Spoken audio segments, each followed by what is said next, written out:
Good morning, dear students. Today we will start with a new lesson of Gulmohar, that is lesson number 3, Teene and the Faraway Mountain. Students, this story is about a girl named Teene Meena. This story is about a dream. What was her dream and how she achieved it, whether she achieved it or not. What were the problems she faced, and at the end we will see what we learn from this chapter.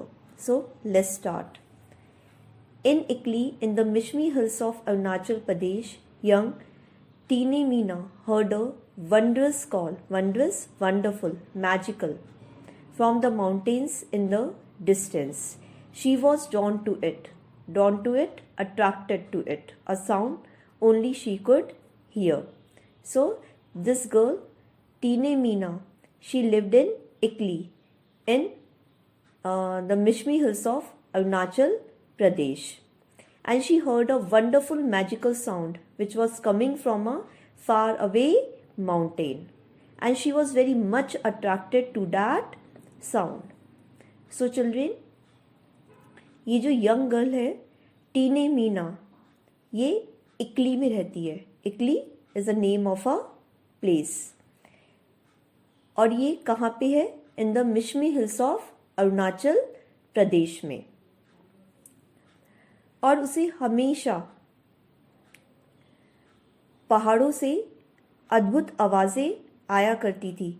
वो पहाड़, वो mountains जो उससे काफ़ी दूर थे, और वो हमेशा उस साउंड से, उस कॉल से अट्रैक्टेड रहती थी. और ऐसी आवाज़ जो सिर्फ उसको सुनाई देती थी. She heard it while she climbed trees. She heard it when she ran through the jungle. She heard it when she spent long days lying under the sun. और उसे हर समय वो साउंड सुनाई देता था. जब वो ट्रीज क्लाइंब कर रही होती थी तब, जब वो जंगल में भाग रही होती थी तब, और जब वो पूरा दिन सन के नीचे लेट के बिता दिया करती थी तब, हर समय उसे वो साउंड सुनाई देता था. And she was very much attracted to that sound. Hoo shoo, the sound went hoo shoo. So the sound which she heard was hoo shoo. So जो उसको साउंड सुनाई देता था वो क्या था? हू शू. Children, have you heard when the air blows very fast, you hear a sound shh? So that type of sound she was hearing, and the sound that was coming, it was who shoo. Ah, Teene would smile. What a wonderful life. So, Teene Meena, she would smile, and she said, "What a wonderful life it is."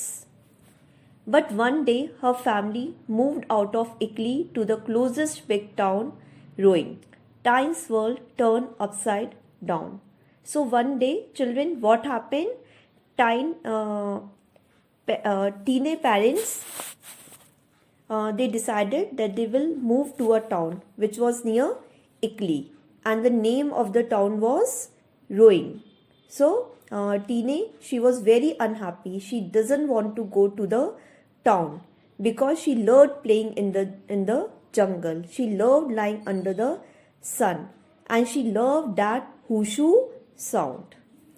And Teene's world turned upside down means her life changed completely. She was upset.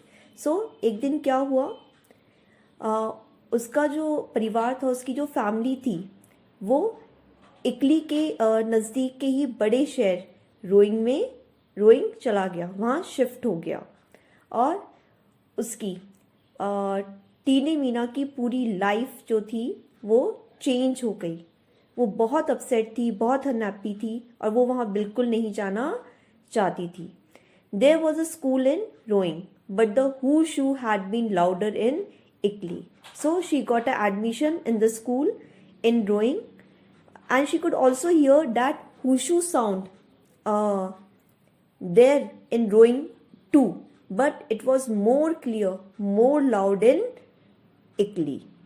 So when she was hearing it in Ikli na, it was more clear, more loud.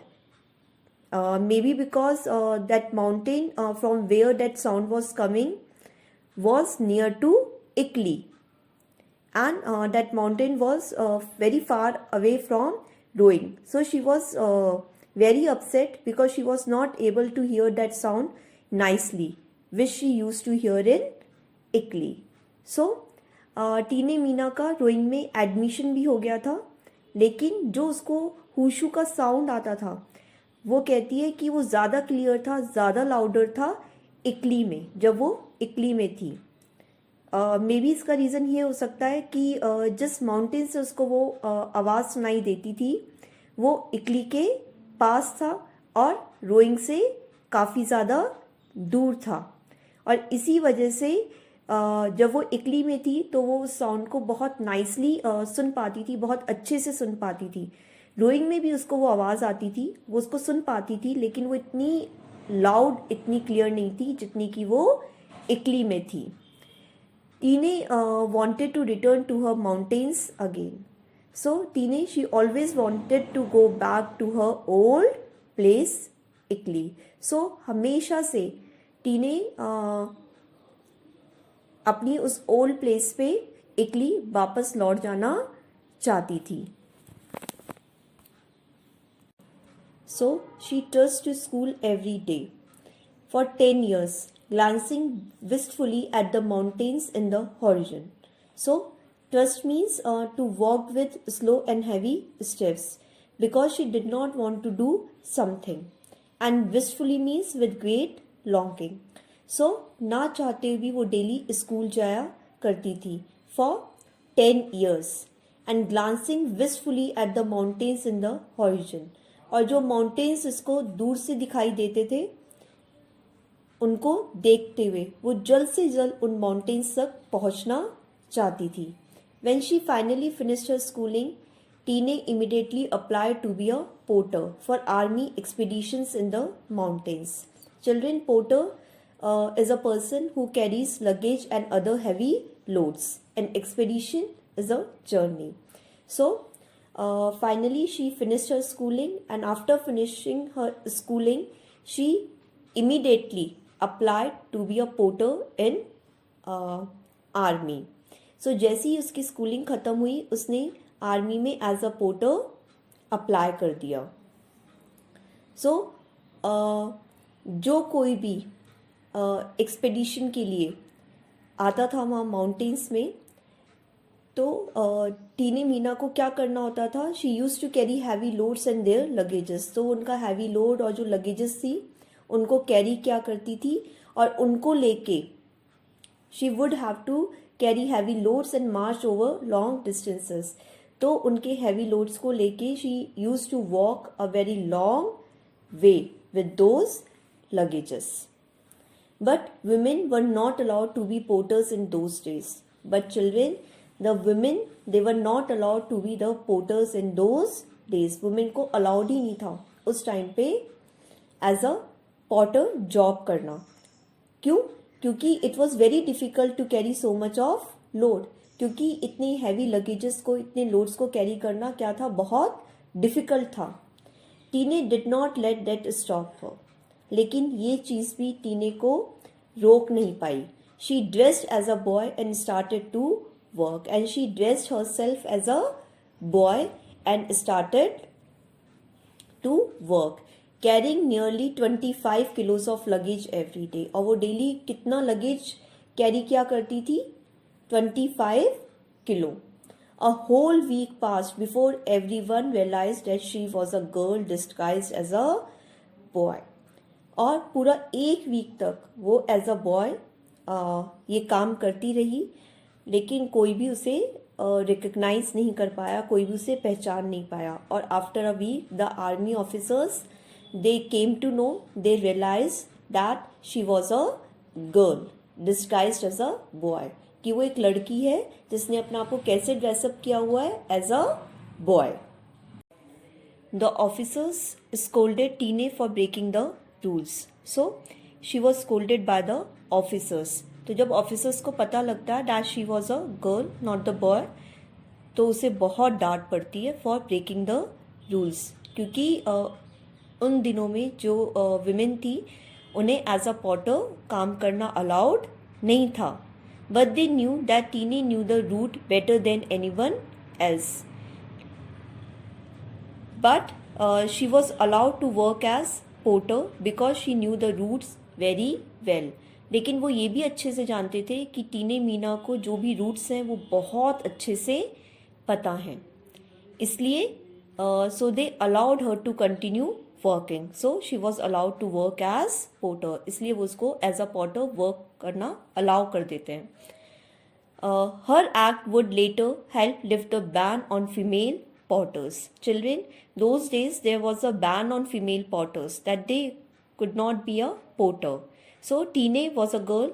She proved that girls can also do these things, and because of that the ban was also removed on female potters. Children, हमने starting में पढ़ा था कि उन दिनों में women पे as a female Potter काम करना अलाउ नहीं था. ये माना जाता था कि they could not be a porter, कि वो ये काम नहीं कर सकती. लेकिन हम कह सकते हैं कि टीने मीना ही वो गर्ल थी जिसने प्रूव किया कि गर्ल्स भी इस तरह का काम कर सकती हैं, और उन्हीं की वजह से जो ये फीमेल पॉटर्स पे जो ये बैन था कि वो ये काम नहीं कर सकती थी, वो भी क्या हो गया, उसे भी रिमूव कर दिया गया, बाद में हटा दिया गया.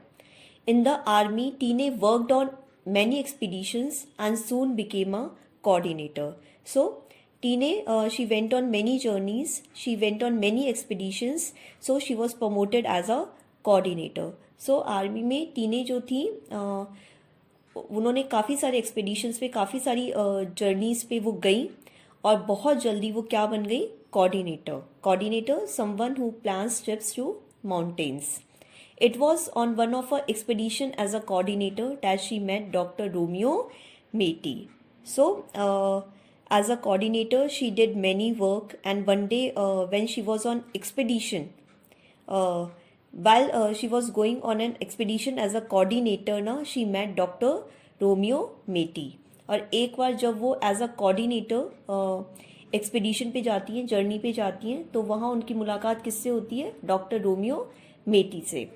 At that time Dr. Matey was working to promote adventure sports in Arunachal Pradesh. Adventure sports, children, exciting sports like mountaineering, water rafting, है ना, जिसमें किसी तरह का रिस्क या डेंजर इन्वॉल्व हो. सो उस टाइम पे जो डॉक्टर मेटी थे,